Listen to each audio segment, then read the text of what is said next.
በዚህ በጾመ ነነዌ ለቅዳሴ ሲሄዱ አንድ አቴስት የአማኝ አንዲትን እናት አገኛቸውና በጥያቄ ፈተናቸው። ምን አላቸው? እናቴ አቤት፣ አሁን ይሄንን ጾመ ነነዌ ቢባል ታሪክ አምነው ነው አላቸው። ምኑን ልጄ? ይሄ ሰሞኑን የምትተርኩት የቱን? አሳ አንበሪው ዮናስን ዋጠው፣ ከዛስ አሳ አንበሪው ዮናስን ተፋው የሚለውን አምነው ነው አላቸው። ልጄ አንተ የኔ ደነቀ? አዎ እኔ ግን ነገሩ ቢገላበጥም ተቃራኒ ቢሆንም አምላኬን አምነዋለሁ። እንዴት? አንተ የገረመ አሳ አንበሪው ዮናስን ዋጠው አይደል? አዎ እኔ ግን ዮናስ አሳ አንበሪውን ያጠው፣ ከዛስ ዮናስ አሳ አንበሪውን ተፋው ቢባል ነገሩ ቢገላበጥ እንኳን ማንን አምነዋለሁ?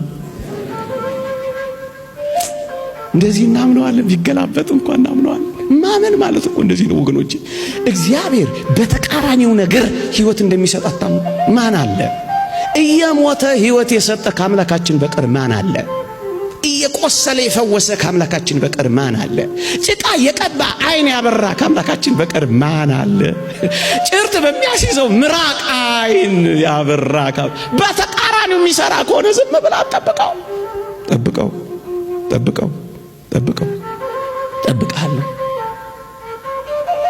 ምእመናን እግዚአብሔርን የምናምነው ባይመልስልንም ጭምር እደግመዋለሁ። መልስ የለም የሚል ማክበቢያ እንኳን ቢኖር እግዚአብሔርን እናምነዋለን፣ እንጠብቀዋለን። ሙሴ እንደዚህ እኮ ነው የሆነው። ጥያቄው ሳይመለስ ፊትህን ልይ አለው፣ ጠየቀው። ጥያቄውን ሳይመልስለት ወደ መቃብር አገባው። እግዚአብሔር ከመቃብር ባሻገር መልስ አለው የለው? የለው የለው? አለው የለው? አለው። ይሄን አምላክ ይዤ መቃብርን ብገባ አንተን እጠብቅሃለሁ፣ ባትመልስልኝም እጠብቅሃለሁ።